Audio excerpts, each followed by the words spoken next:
Ok, hoy tenemos aquí nuevamente el psicólogo clínico Marian Pernía, de cariño toda la vida la he llamado Mari.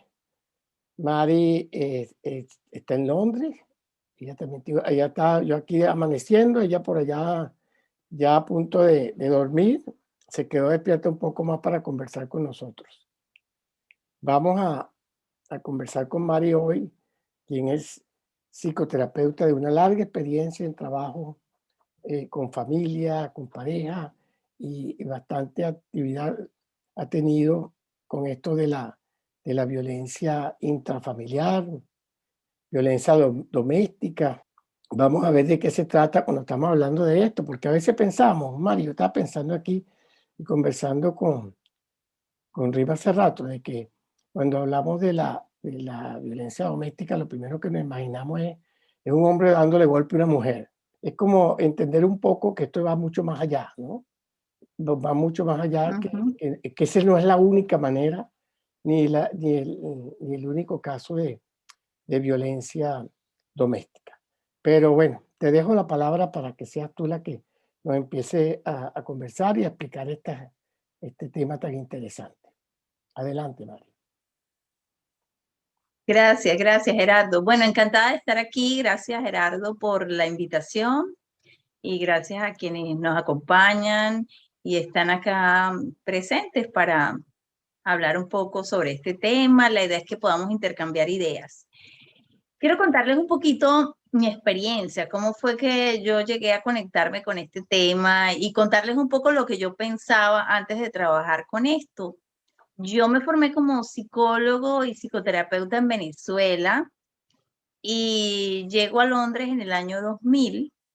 Honestamente, en Venezuela nunca escuché hablar de violencia doméstica, nunca atendí un caso, aunque trabajé en lugares que yo podría decir que era factible, que pudiese haber llegado un caso, ¿no? Trabajé en el Hospital Miguel Pérez Carreño, trabajé en el Hospital Militar Carlos Arbelo, en la consulta privada. Nunca escuché hablar de este tema. Acá en Londres empiezo un voluntariado en un sitio donde ve atención psicológica para mujeres inmigrantes. Y lo curioso es que en ese centro había asesoría en violencia doméstica. El servicio de apoyo psicoterapéutico tenía que especializarse y focalizarse en este tema, que para mí era totalmente novedoso. En aquel momento yo creía que la violencia doméstica o violencia intrafamiliar era algo que ocurría en estratos socioeconómicos bajos, en personas con bajo nivel cultural y educativo. En fin, yo tenía un montón de prejuicios e ideas preconcebidas que tal vez venían de películas o de cosas que yo había visto, pero realmente todo esto estaba equivocado, porque yo decía, no, esto no pasa en mi país, en Venezuela esto no pasa. Yo sacaba esas conclusiones un poco, digamos, ligeras, sin ninguna base, en base a la experiencia, ¿no? A que yo no había escuchado hablar del tema y pensaba que Venezuela esto no pasaba.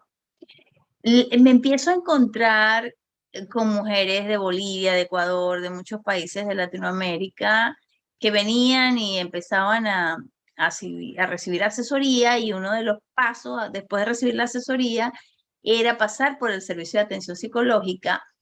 Y para mi sorpresa me empiezo a encontrar gente bien, bien educada, con títulos. Inclusive les podría decir que llegó una vez una mujer que era esposa de alguien que estaba en un cuerpo diplomático. O sea, era esposa de un cónsul o de un embajador de un país de Latinoamérica.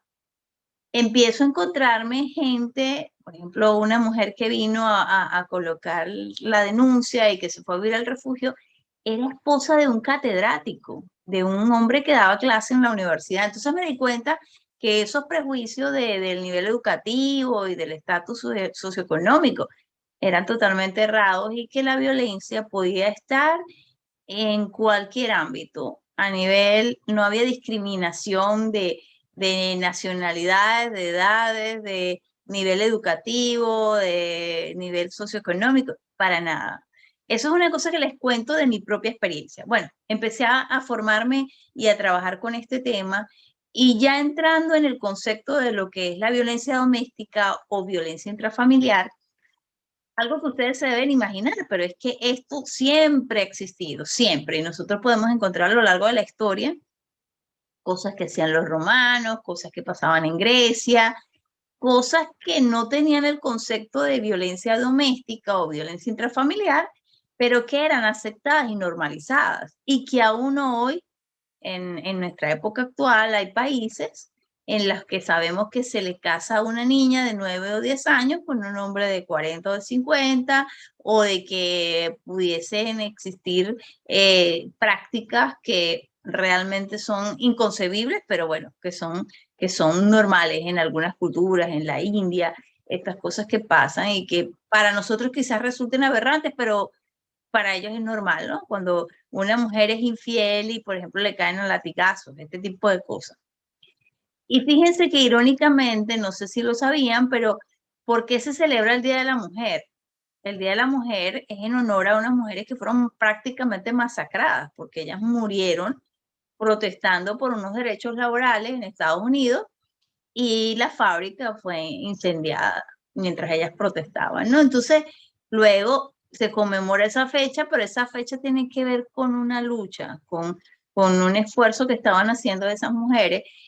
Y pasa que, si lo vemos en la historia, las mujeres, los niños, considerados como más vulnerables, en muchos momentos no han estado en la ley como personas que puedan tener ciertos derechos. Hablo, por ejemplo, el derecho a votar, que es el derecho a expresar la opinión de las mujeres. Ese derecho en algún momento se le da a las mujeres, pero en el pasado habían países donde las mujeres no podían votar. Quienes tomaban esas decisiones eran los hombres, ¿no? Entonces, bueno, yo enmarco el tema dentro de esto que podríamos llamar aspectos sociales y culturales para destacar que es un tema que siempre ha estado, aunque no se le diera ese nombre. A partir de muchos avances y que tienen que ver con los derechos humanos, es cuando se empieza a reconocer la existencia del término y las leyes se empiezan a modificar y empiezan a ocurrir algunas cosas que favorecen a que las mujeres pongan una denuncia, por ejemplo, ¿no? A que puedan ir a un refugio. Específicamente aquí donde yo estoy en Londres, hay refugios que son mujeres que escapan de la casa, escapan del agresor y van a un sitio especial donde reciben la asesoría, el apoyo necesario y pueden separarse sin sufrir ciertas consecuencias porque se sienten a salvo, ¿no? En un lugar diseñado para esto. Ahora bien, vamos a definirlo y a tratar de una manera sencilla tener claro de qué estamos hablando.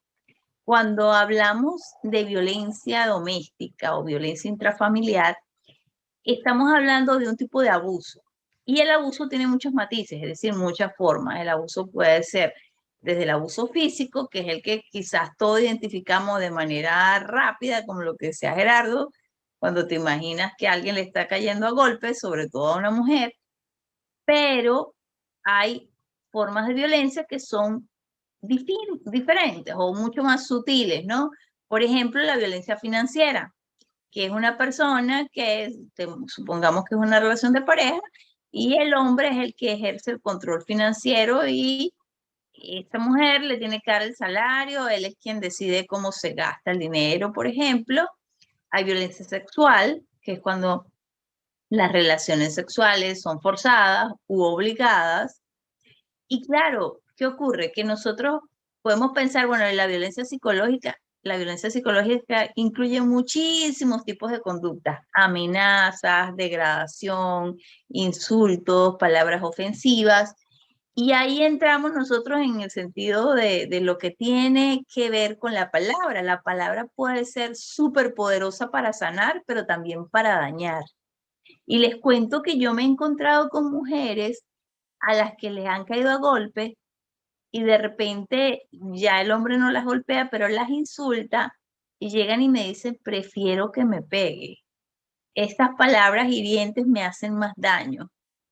Para mí como psicoterapeuta escuchar esto ha sido impresionante, impresionante, pero es eso, es que la palabra tiene poder y el efecto en la autoestima, el efecto en la capacidad que puede sentir la persona que es víctima de poder salir adelante si tiene a alguien que siempre la está menospreciando, es tremendo, es tremendo. Entonces, realmente lo importante de destacar de este tema es que es más común de lo que nosotros nos imaginábamos. Yo le comentaba a Gerardo, mira, es que realmente cuando escribía qué es lo que pasa con la víctima y con el victimario, hay un ejercicio del poder y del control que se ejerce de manera recurrente. Quiero destacarlo de que es recurrente porque es repetitivo. Entonces allí excluimos aquellas peleas que pueden haber en una relación de pareja donde, bueno, de repente se dijeron cosas feas, pero eso no pasa todos los días y eso pasó hace 3 años y más nunca pasó. En ese caso no estamos hablando de violencia intrafamiliar porque, bueno, en un momento difícil o complicado, alguno de los dos perdió el control, pero no se ejerce ese poder con la idea de dañar al otro. Porque otro de los elementos presentes con el tema de la violencia es que el daño se hace intencional, hay una intención y realmente es deliberado el daño. Hay un objetivo que es minimizar a la víctima, disminuir su autoestima y sobre todo que se sienta incapaz. Y un elemento súper curioso de la violencia es que el que hace de agresor siempre busca culpabilizar a la víctima. Te estoy maltratando porque tú me haces enojar. Tú eres la culpable porque tú haces esto o aquello. Y entonces en ese momento la víctima pudiese llegar a sentirse culpable realmente, porque hay un manejo psicológico impresionante y sobre todo porque como esto da mucha vergüenza, las personas que son víctimas de violencia doméstica tienden a quedarse calladas y a no contarlo, a no comunicárselo a nadie. Y esto hace que el agresor, digamos que se sienta con muchísimo más poder porque tiene el control. Y cuando hablo de control, quiero decirles que hay personas, por ejemplo, hay relaciones de pareja donde, aunque pareciera que en este siglo eso no pasa, el hombre puede decirle a la mujer, mira, tú no sales a trabajar, tú te quedas en la casa. Eso es un ejemplo de control. O bueno, tú no te vas a poner esa ropa. Yo no estoy de acuerdo, te vistes como yo digo. Ahí hay control. Y así como eso podemos hacer una lista de conductas diversas en las que hay una relación donde una persona toma el control y la otra es sumisa y empieza a sentir muchísimo temor, muchísimo miedo, ¿no? Son características que nosotros podemos identificar a veces en las relaciones, sobre todo porque el agresor pudiese hacer una especie de control también, minimizando a la víctima, haciendo siempre comentarios descalificantes, tanto a solas como en público, ¿no? Así es. Y como generalmente la agresión es dirigida hacia una persona, esa persona empieza a sentir que se lo merece. Hay una cosa allí, hay Qué algo por allí. interesante eso, Mari, perdona que te interrumpa, pero es que de verdad que esa parte que tú decías, cuando tú recibes en consulta a la mujer, por supuesto, la mujer es el ser más vulnerable en este proceso. Es bien común, pero muy común, la descalificación verbal. O sea, nunca le ha puesto la mano encima y te lo dicen así, pero nunca me ha tocado. Pero la descalificación es bárbara y las cosas que hacen es que a veces te lee, a mí me llevaban hasta a veces, mire lo que me dijo ayer, mire lo que y tú, o sea, tú dices, no puede ser que se acepte esto, ¿no? Esa es la llamada día sadomasoquista, pues donde uno de los dos tiene que jugar ese papel de pasivo y acepta todo, en estos casos es la mujer. Ahora, tú decías que es muy común, más de lo que creemos. Yo estuve leyendo una cifra de la Organización Mundial de la Salud que decía que una quinta parte de las mujeres, en una quinta parte a nivel mundial, por supuesto habrán países donde aumentan esto y eso es lo que lleva a los promedios más altos. Pero cuando estamos hablando de una quinta parte, estamos hablando de un 20% de mujeres que por lo menos en una etapa de su vida han sufrido de una violencia doméstica, de un maltrato de esta manera. ¿Qué me dice de eso? 20% es altísimo, pero No, el porcentaje es alto y fíjate algo, acá específicamente en Reino Unido, con todo y que es un país desarrollado y que hay toda una campaña, porque aquí hay campañas contra la violencia, es impresionante porque las cifras de asesinatos son altas y resulta que hay cifras muy específicas, ¿no? Te voy a hablar de estudios que se han hecho aquí. Por ejemplo, para que una mujer ponga una denuncia, deben haber ocurrido al menos 8 episodios de maltrato físico, ¿no? Y te hablo del maltrato físico porque como el maltrato físico es tangible, cuando ocurre una agresión donde hay sangre, donde hay morados, donde hay pruebas que son más que evidencias, eso, digamos que eso es un proceso, eso no empezó de un día para otro, ¿no? Que también quisiera destacar eso.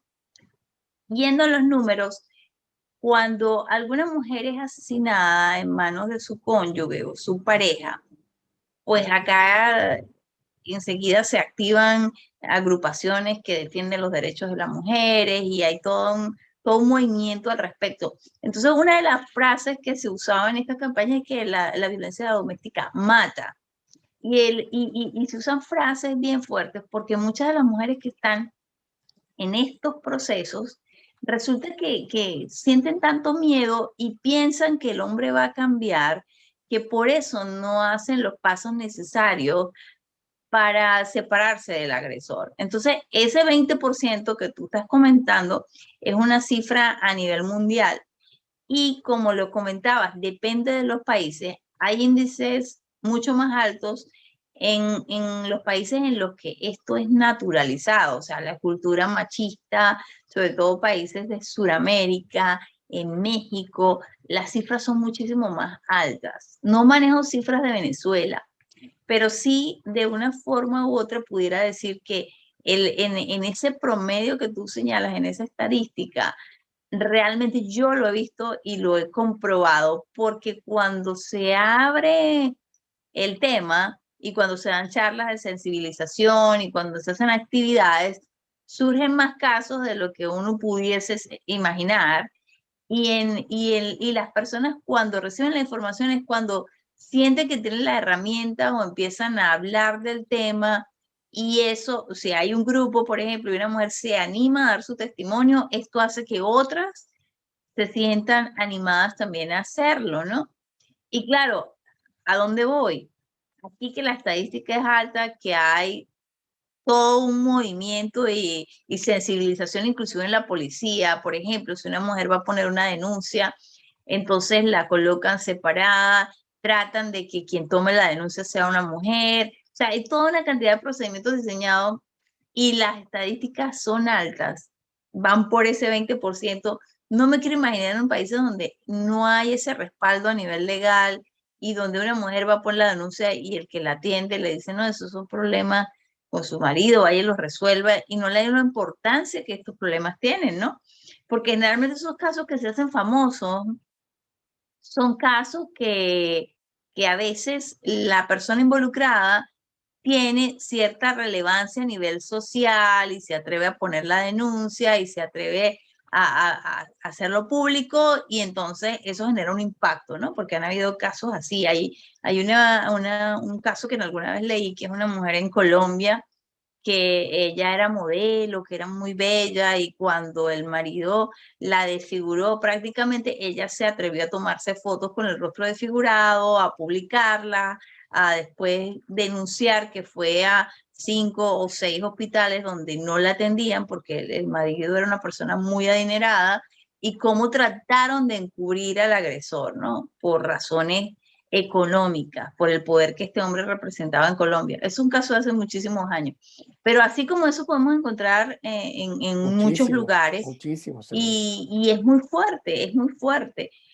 Y comentando otra cosa que no quiero que se me pierda del tema, es que la violencia intrafamiliar involucra también a los hombres, también hay hombres que sufren de violencia porque a veces los dos se maltratan. A veces la mujer también se convierte en agresora yo tuve casos de mujeres que llegaban y me decían, sí, él me pegó, pero yo agarré la plancha caliente y se la puse en la espalda. Cosas así, ¿no? Entonces yo he escuchado realmente escenas que son así de película de terror y donde tú dices, wow, ¿hasta dónde puede llegar la gente? Y esas relaciones se mantienen a veces. En medio de esa agresión, la gente pasa por un ciclo. Quiero comentarles lo del ciclo, porque hay un ciclo que es el ciclo de la violencia, donde el primer paso es una amenaza, la amenaza del agresor.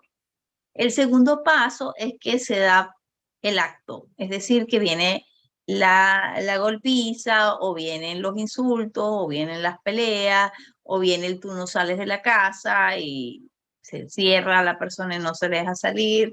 En fin, una cantidad de actos en los cuales siempre se busca aislar a la víctima, que no tenga contacto con amigos, con familiares, con nadie. Después que ocurre el acto violento, que puede tener muchas formas, viene un momento de arrepentimiento. Y en ese momento de arrepentimiento, el agresor pide perdón, pide disculpas, promete que va a cambiar, regala flores, en fin, trata otra vez de hacer un acto reparatorio. La víctima cree en esa posibilidad de cambio y esa es la etapa que se llama luna de miel, que dura muy poquito. Y de nuevo viene el ciclo con una amenaza. Y claro, esto se repite constantemente, constantemente. Y cuando yo hablo de que la violencia es un proceso, me refiero a que el agresor pudiese ser que empiece con violencias muy sutiles. Supongamos que una mala palabra, un insulto, un grito, y progresivamente las conductas violentas se van incrementando hasta llegar al golpe, ¿no? Entonces, realmente hay que ser muy sensible para detectar cuando la violencia se está iniciando y poder frenarla, porque cuando esto toma fuerza, y sobre todo porque es importante el concepto, porque supongamos que es una familia y el agresor solo maltrata a la esposa, pero los hijos son testigos, ellos también están siendo violentados porque ellos están presenciando actos de violencia que a su vez les afecta psicológicamente. Entonces esto es bien complejo y genera muchos traumas, porque niños que han presenciado violencia doméstica realmente empiezan a tener muchísimas complicaciones y problemas de conducta, pudieran caer en conductas de consumo de sustancias cuando sean adolescentes. Entonces es como un efecto bola de nieve, una bola de nieve que va Seguro, creciendo seguro. y los problemas pueden ir en aumento. Claro, claro. Fíjate, hablaba de los niños y en esa orden de vulnerabilidad los niños son como, como los segundos en el proceso, ¿no? Y también a veces hay domencia hacia los niños de parte de los padres. Y esto es bastante común, aunque pareciera que no. Y otra Mm, que también me gustaría que me hables, de acuerdo a tu experiencia, si has tenido, que es el tercer ente muy vulnerable, como son los ancianos, ¿no? sí, sí, Hay, sí, sí. hay una violencia típicamente a la pareja, generalmente a la mujer, aunque como te decía al principio, también hay hombres que si la mujer le da vergüenza decirlo, imaginemos el hombre, pues. El hombre poniendo una denuncia que, y una vez me recuerdo que una persona en consulta me decía, es que yo tengo que tener mucho cuidado con ella porque si estamos comiendo y ella se molesta por algo, me tira el plato en la cabeza, ¿sí? Cosas como esta, dice, bueno, y pasa, ¿sí? Lo que pasa es que no lo cuentan, no lo dicen. Pero, por Mm. supuesto, nada que ver con la magnitud, el porcentaje de agresiones hacia la mujer. Por supuesto, esto es muchísimo, muchísimo más alto. Pero esto de los niños es bien interesante, porque a los niños a veces se les maltrata físicamente y a veces creándole aquella cantidad de creencias de inutilidad, y los muchachos van creciendo como unos ineptos porque fui preparado para ser inepto. Y los ancianos que los maltratan, a veces los Mm. hijos o familiares le hacen un maltrato bastante severo a los, Claro. a Mm. a los ancianos en estas familias, Sí. por supuesto, que suelen ser bastante disfuncionales. En tu experiencia trabajando con familias, ¿cómo has visto esto, Mari? Bueno, fíjate que lo de los ancianos, eso inclusive ha sido gravísimo. Te explico por qué. Cuando yo trabajaba en esta institución, resulta que, claro, por el tema migratorio, habían personas que se traían a sus padres. Y una vez que se los traían para que cuidara a los nietos, por ejemplo. Entonces, al estas personas mayores no hablar el idioma, empezaban a sentirse aislados y prácticamente había un control excesivo, ¿no? En esta organización se buscaba integrar a las personas de la tercera edad a actividades, a sentirse útiles, productivos, y nos encontrábamos con que muchos eran sometidos por sus hijos, ¿no? Y realmente había momentos en que esa fragilidad o esa vulnerabilidad dada porque hay dolencias, porque ya no se tiene la misma energía, era utilizada quizás de una manera muy sutil, pero para que esa persona se sintiera menos productiva, caían en estados depresivos. Entonces, la vulnerabilidad de niños y de ancianos es tremenda. Tomando el caso de los niños, tanto actos físicos como verbales, degradación, pero también la negligencia es catalogada dentro de la violencia. O sea, los padres que Claro. no alimentan bien a un hijo, no lo envían a la escuela, no le corrigen si hay que corregirlo, es decir, que no ejercen su rol. Entonces, la omisión de cumplir una responsabilidad también es considerada una forma de violencia, porque esa negligencia va a generar un daño, el abandono, aunque estén físicamente presentes, pero no se ocupan y no atienden las necesidades básicas de los niños. Y hay una que pasa desapercibida muchísimo, pero que también tiene que ver con la vulnerabilidad, es el maltrato hacia la mascota. Entonces, fíjate una Imagínate. cosa, yo me encontré con historias también muy feas de que este hombre entonces empezaba a insultar a su mujer y de repente esta mujer tenía un gatico y abrazaba al gatico y este hombre le caía a patadas al gato. Wow. Y un caso que fue pero espeluznante porque es un hombre que apuñala al gato, lo mata y lo acuesta en la cama de la mujer. O sea, podemos imaginar el impacto que esto genera cuando es su mascota la que está allí y a la que se le quitó la vida. Y claro, una persona dice, bueno, es un animal, pero es que era su mascota y había un amor, un afecto por esa mascota. Entonces hay agresores que, digamos, usando palabras criollas nuestras, se desquitan con la víctima, con la mascota. No atacan a su pareja, pero sí atacan a la mascota dándole patadas, maltratándole. Y el animal no lo puede contar, no puede poner la denuncia, es súper vulnerable, es un ser vivo. Entonces, fíjense todo lo que pasa alrededor de cuando existe este tipo de conductas violentas que generan un impacto y un daño. Y vámonos con el perfil del agresor, ¿no? Porque eso es súper Muy importante. importante, sí. Generalmente tendemos a pensar que son hombres que son violentos, agresivos con todo el mundo. Y resulta que no es así. Yo me encontré con casos de hombres que eran encantadores, educados, esa gente que es carismática, que cae bien y que nadie se puede creer que en su casa es un agresor. Y entonces realmente a veces desconcierta un poco creer que el agresor es una persona sin educación, que es una persona con falta de control de los impulsos, cuando existen este tipo de patrones, ¿no? Hay situaciones que también quiero aclarar como psicólogo clínico que soy, que hay conductas violentas que obedecen a una patología psiquiátrica, que en este caso no estamos hablando de violencia doméstica ni intrafamiliar. Hay pacientes esquizofrénicos que son agresivos, hay personas con traumatismos cranoencefálicos que son agresivos porque la lesión generó un impacto y hay una falla en el control de los impulsos, pero en este caso esto requiere atención psiquiátrica, ¿no? y neurológica.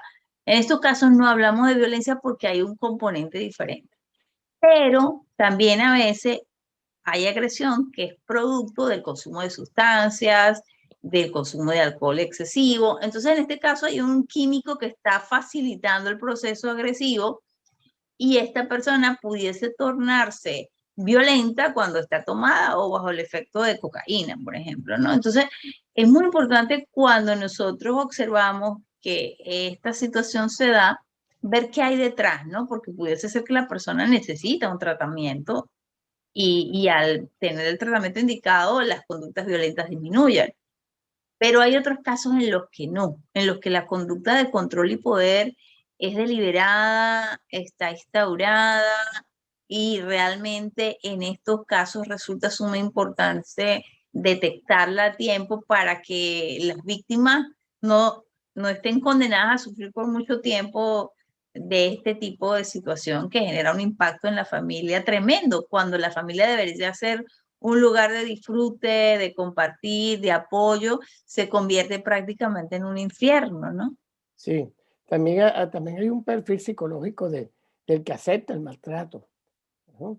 Que es precisamente parte de lo que hace esto más fácil, donde el agresor en esta día sadomasoquista se busca pues que complemente esa necesidad de controlar, de agredir, de maltratar a alguien y consiguen esta persona ideal que es la que llega a la consulta, ¿no?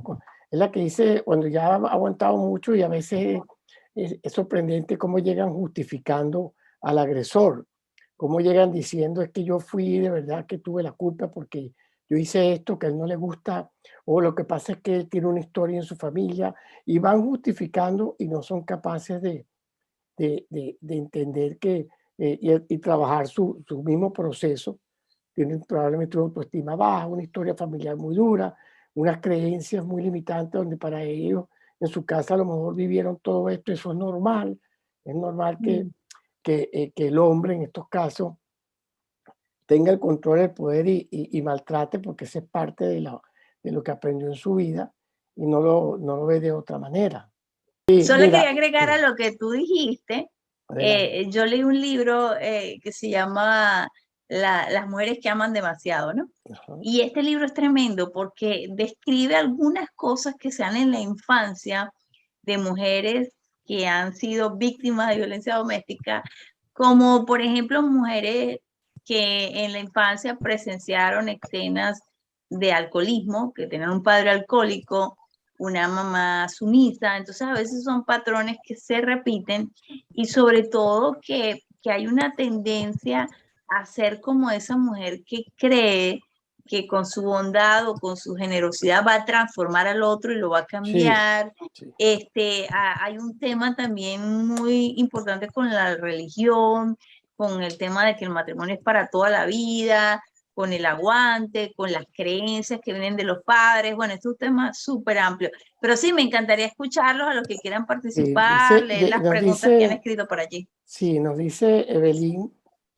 Nos dice, a mi entender, hay personas, hombres y mujeres, que les gusta que los maltraten, tanto verbalmente como físicamente, y se lo vacilan, pues les gusta, dice Evelyn. Este, voy a leerte algunas y después comentas directamente, ¿te parece? Claro. Ok, entonces, dice, el maltrato psicológico, nos dice William, y físico a los hijos, directamente o indirectamente a través del maltrato que se realiza a cualquiera de los padres, también es violencia intrafamiliar, como lo decías tú, Mario. Hay personas psicópatas que engañan a su pareja y a toda la familia del cónyuge. Los celos son un detonante bárbaro y suele ser un detonante bárbaro en la experiencia. Mi papá cuando tomaba se volvía muy violento y mi mamá se cansó y se fue y nos dejó estando muy pequeños a todos nosotros. Lo de los celos dice un detonante bárbaro. Hay gente que los celos los ciegan y ven fantasmas en donde no hay. Hasta ahora estos son los que nos han escrito. Mari, te dejo la... Vale. No, voy a comenzar por el último, lo de los celos. Bueno, los celos son un componente, ¿no? Los agresores generalmente son muy controladores, y siempre van a estar desconfiando de la víctima, ¿no? Van a estar en esa posición de celopatía, ¿no? Porque eso de ver cosas donde no hay, de imaginárselas, de creérselas. Realmente son celos patológicos y sí, son parte de la violencia, ¿no? Inclusive un hombre o una mujer que sean excesivamente celosos todo el tiempo, eso daña muchísimo la relación y sí, en efecto es uno de los detonantes de la violencia. Los agresores generalmente son muy celosos. El alcohol, bueno, el alcohol realmente es un detonante de la violencia en muchos casos.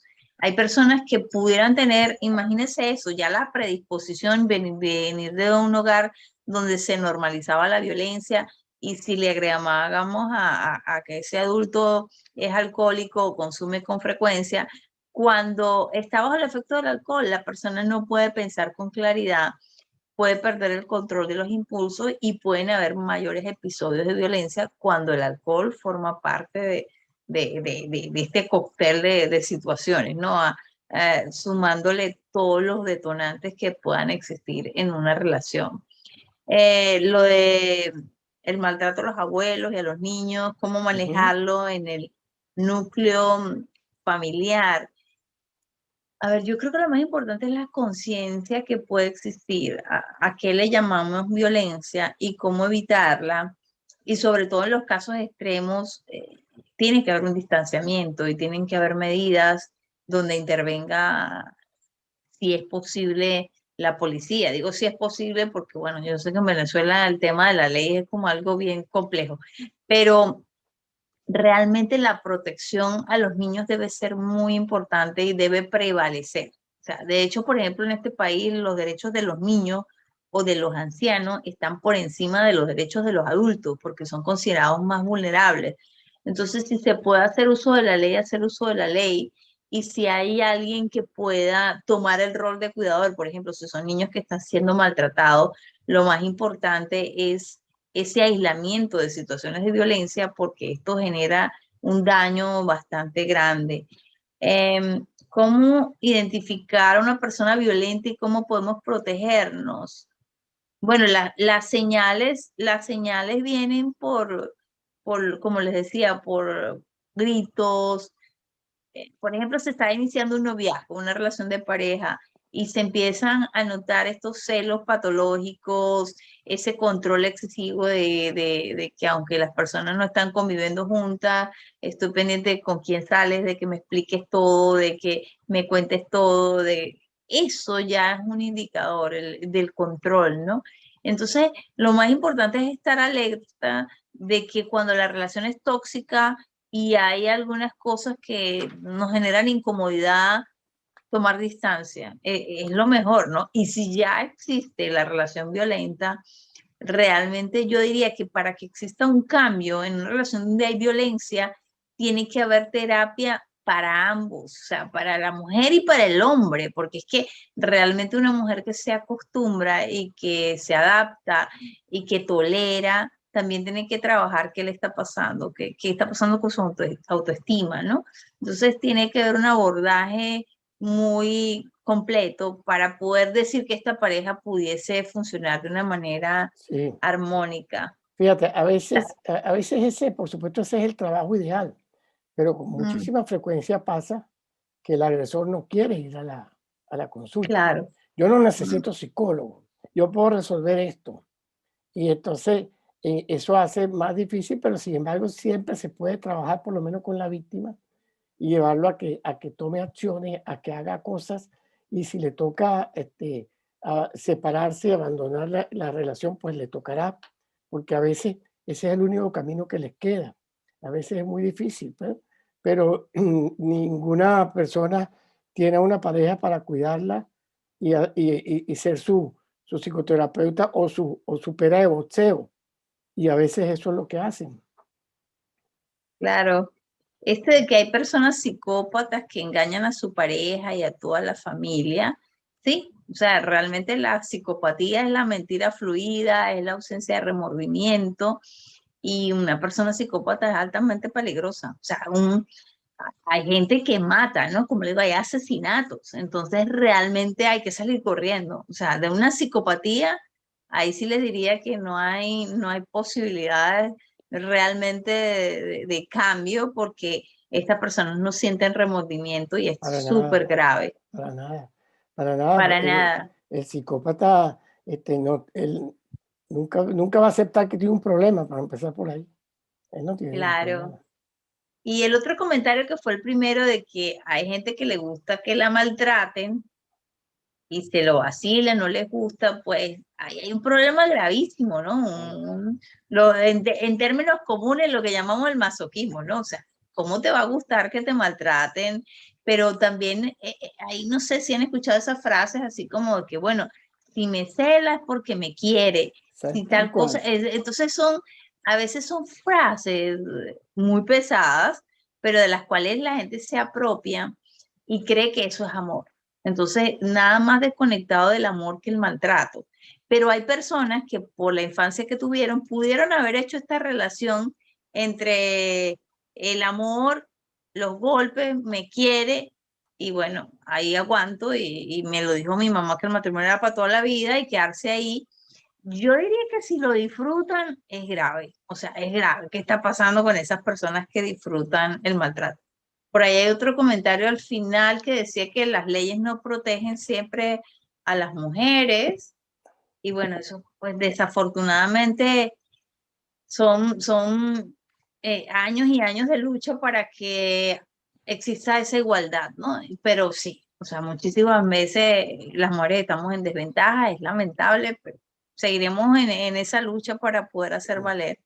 Fíjate, retomando el punto que hablaba, que comentaba Evelyn sobre que hay personas que les gusta.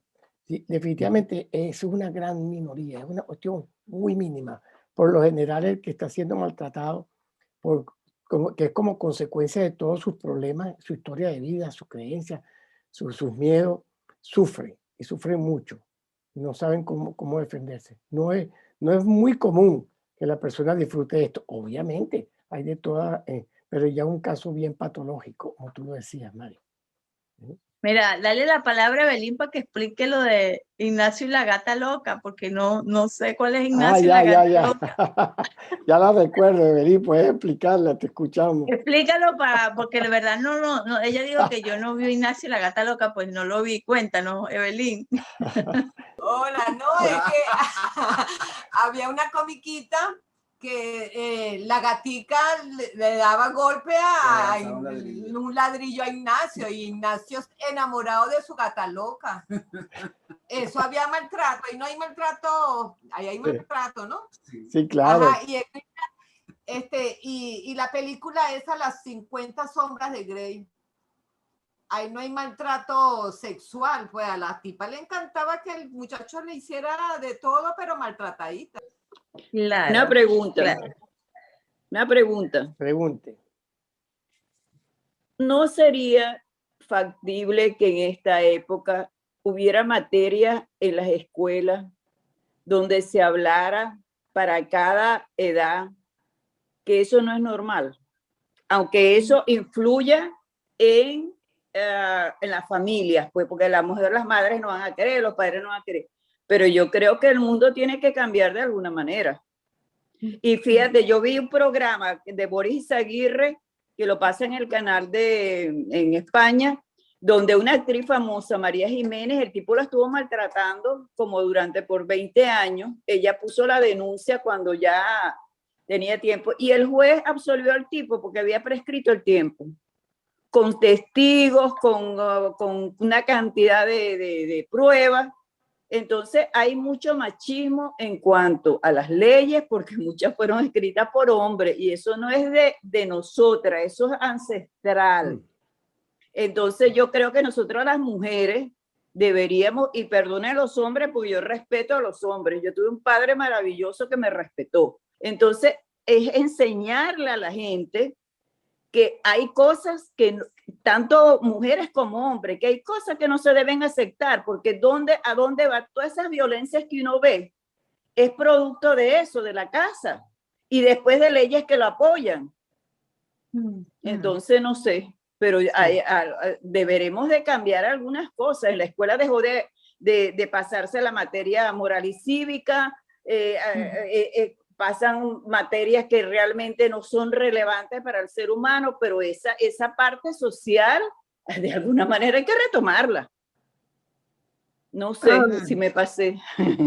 No, excelente comentario, que de hecho debería ser así. O sea, esto debería ser un tema del que se hable con los niños, del que se pueda sacar, digamos, enseñanzas importantes que impartir, porque cuando la violencia se ha normalizado, eso es lo que hace que se perpetúe y que continúe, ¿no? Y que realmente se den muchas situaciones en las que hay momentos en que la violencia se exacerba. Voy a poner una situación muy particular que también está estudiada y estadísticamente representada. Cuando una mujer sale embarazada y está casada con un agresor, él se torna más violento en el momento en que ella está embarazada. Entonces hay imágenes, yo diría que son impactantes, pero que sería buenísimo que se utilicen así a nivel educativo.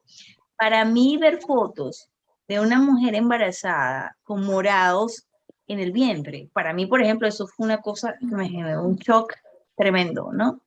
Y o tener una mujer al frente con una deformidad en un ojo y que me dijera, esto fue un golpe, y saber que quedó así para toda la vida, ¿no?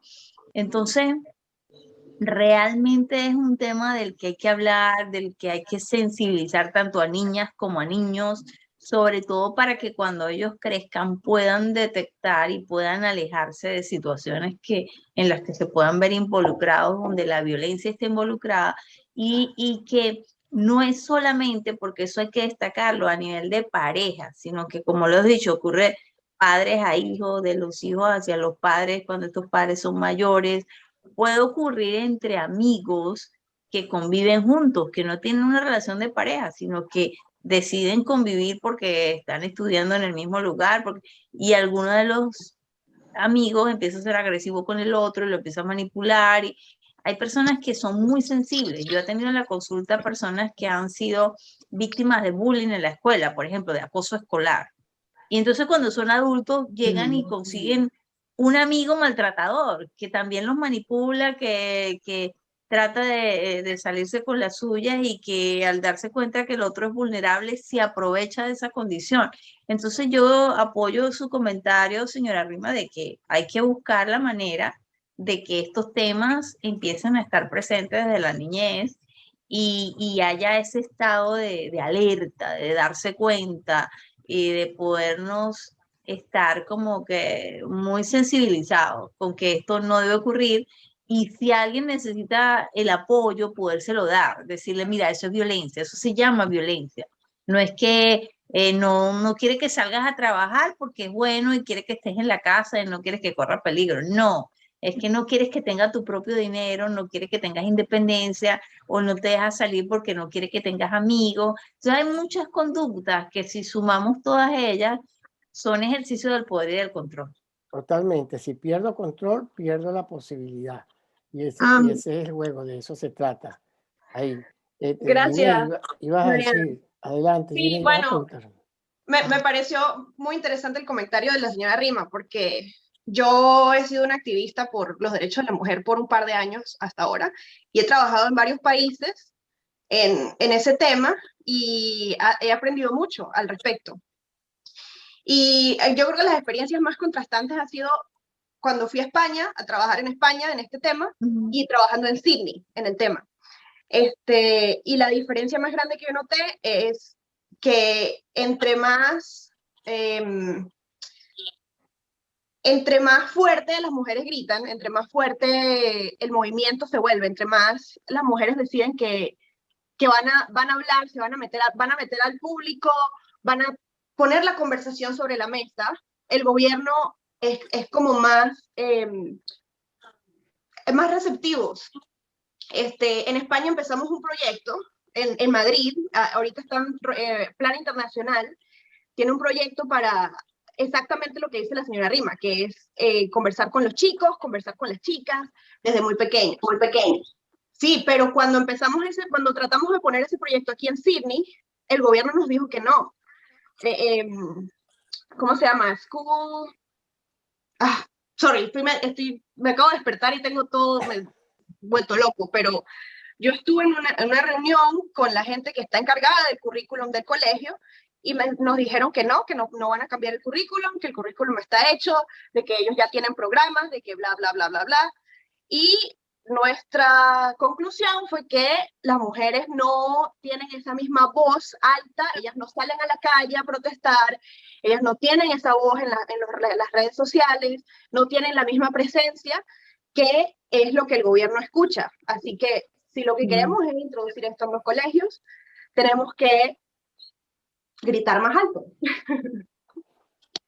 Gracias, Jeanette.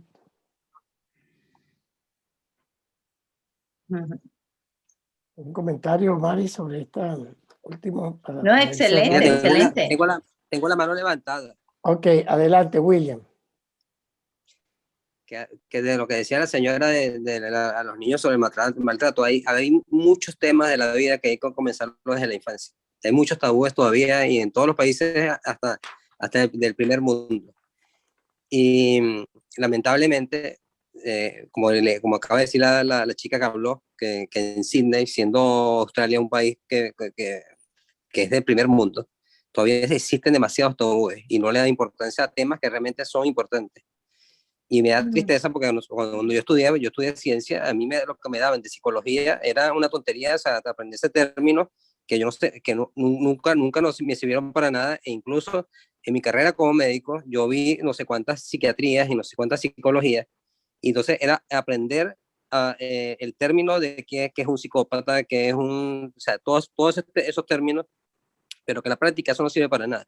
O sea, tienen que empezar a enseñar y deberían comenzar primero los países desarrollados, llevar la bandera, para que los demás lo sigan. Así es. Son los temas tabú, sí, son los temas tabú. Así es, temas tabú. Decía Henry que hay violencia también de la mujer para los hijos y la pareja. Sí, también esto lo estuvimos conversando. Así es. Bueno, Mari, no sé si tienes algo. María, ya vamos a darle la palabra a María Golindano. María, adelante. Abre tu micrófono, María. Sí, hola a todos, ¿cómo están? Sí, Gerardo, totalmente de acuerdo con lo que comentaban de incorporar materias o a nivel de formación, todo lo referente a cómo ir preparando desde muy pequeños en todos estos temas de, digamos, de lo que es el estudio o el trabajo terapéutico incluso. Cómo podemos manejar todo lo que es el efecto de las drogas o las consecuencias que pueda tener en los niños, la parte del alcohol, los temas sexuales, la parte de la violencia doméstica, quizás en todos esos sistemas familiares donde hay niños, abuelos, mujeres, hombres con abuso, y que ya sean como temas de prioridad, ¿no? Como temas ya importantes o digamos lo básico, porque ya la sociedad de hoy no es la misma sociedad de hace muchos años. Hemos cambiado y tenemos que enfocar la educación más a lo que estamos viviendo en la actualidad. Y yo creo que estos temas son temas importantes para ir, digamos, incorporándolos desde muy jóvenes, incluso en sistemas familiares y a nivel educativo, empresarial, en todo lo que sea posible, para ir cambiando patrones, formas de conducta y quizás mucho más adelante podamos tener una sociedad un poco más sana. Es mi opinión. Gracias. Mari, vamos a ir. Bueno, realmente ha sido un placer estar acá y compartir mi experiencia, las cosas que yo he aprendido y sobre todo porque realmente es un tema que a mí me apasiona porque no quiero que existan víctimas de violencia, ¿no? Acá, en algún momento, hablando de estas tendencias, esas cosas que pasan cuando hay movimientos, incluso en un momento se eliminó la palabra víctima y se empezó a hablar de sobrevivientes, ¿no? Porque sobrevivir a la violencia, esto requiere cierta fortaleza, o sea, ese aguante y esa capacidad de poder lidiar con un agresor. Y realmente para nosotros, bueno, en mi caso, los que hemos trabajado con este tema y en refugios, yo trabajé en un refugio y ver historias y ver estar allí y ver los niños afectados, para mí ha sido algo que me ha tocado como ser humano, esa parte sensible luchar porque esto no pase, llevar mi voz a los espacios a los que puedo para sensibilizar a la gente con estos temas. Entonces, de verdad que ha sido excelente poder tener esta receptividad en el grupo y poder compartir con ustedes el día de hoy estas ideas, escuchar sus comentarios, leerlos en el chat. Les agradezco muchísimo la atención prestada y todo este espacio de reflexión que se ha dado con las intervenciones. Muchas gracias. No, y muchas gracias a ti, Mari. De verdad que la experiencia que tú has vivido y nos cuentas sobre esta materia es única, porque normalmente no nos quedamos como decía al principio, que el marido golpeó a la mujer, pero es que hay muchísimas formas de violencia. Y tal vez más adelante nos toque hacer un conversatorio para enfocarnos en la violencia al niño y al anciano, que es terrible. A mí me tocó aquí ir a unas formaciones, a unos entrenamientos, cuando empecé a hacer voluntariado en casas de cuidado de personas mayores. Y es impresionante la cantidad de violencia que existe en los hogares y en los hogares de cuidado hacia los ancianos. De manera que, bueno, este es un tema que podemos seguir conversando mucho. Sí. Estamos llegando entonces al final. Mari, de nuevo muy agradecido que te hayas estado aquí con nosotros compartiendo sobre este tema. Y por supuesto a todos ustedes. Mira, Mari, ¿puedo decirte algo, Gerardo? Adelante, William, cerrando. Este tema para mí es engorroso y doloroso, porque yo te lo comenté una vez a ti. A mi hermana, que se me llevaba un año a mí, la asesinó su esposo. Y eso fue en el año 2004. Así es. Y Mari dice que ella no sabía que Venezuela existía, y sí existía, y más de lo que tú te imaginas. No, claro. Y fue lo viendo, que quise hacer referencia con eso es a la ignorancia. Sí, a la ignorancia. Sí, claro, a eso me refería con que cuando tú dices que aquí en un país desarrollado como donde estoy, los índices son altos, o como lo que comentaba la amiga que habló de España, que en España son altísimos, es porque se publica, porque las noticias salen, pero en los países nuestros donde se guarda silencio es aún peor, porque si una mujer va y denuncia y realmente lo que va a hacer es que el 6CPC la van a matraquear, como decimos nosotros, y más bien se van a poner del lado del agresor, ¿cuánta plata me das para no llevarte detenido? Pues esto aumenta, o sea, aumenta las posibilidades de violencia. Entonces realmente más bien te agradezco por compartir tu testimonio, porque sí pasa y pasa más de lo que nos imaginamos en Venezuela y en países de Latinoamérica y en países pobres, y realmente es muy triste. Bueno, terminando, nuevamente te reitero, Mari, las gracias a todos ustedes. Y por hoy cerramos y me despido desde la distancia con un fuerte abrazo para todos. Gracias a todos por acompañarnos, gracias. Y gracias por los comentarios tan bonitos. Gracias por los comentarios del chat que los acabo de leer. Gracias. Chao.